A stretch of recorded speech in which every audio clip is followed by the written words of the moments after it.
సోం సోమాయ నమః, ఓం శ్రీ చంద్రమసే నమః.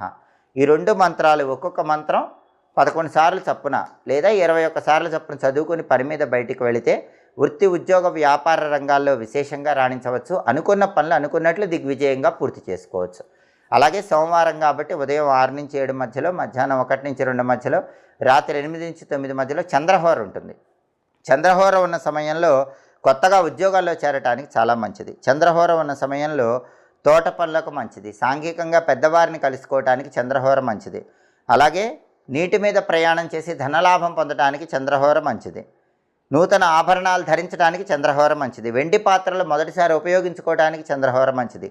తెలుపు వస్తువులకు సంబంధించిన వ్యాపారాలు ప్రారంభించడానికి, స్థల మార్పులకు కూడా చంద్రహోర విశేషంగా అనుకూలిస్తుంది. హోరాకాలాన్ని బట్టి ఈ పనులు చేసుకుంటే సమస్త శుభాలను సిద్ధింపజేసుకోవచ్చు. ఇవి ఈనాటి దినఫలం కార్యక్రమంలో ముఖ్యమైన అంశాలు. మళ్ళీ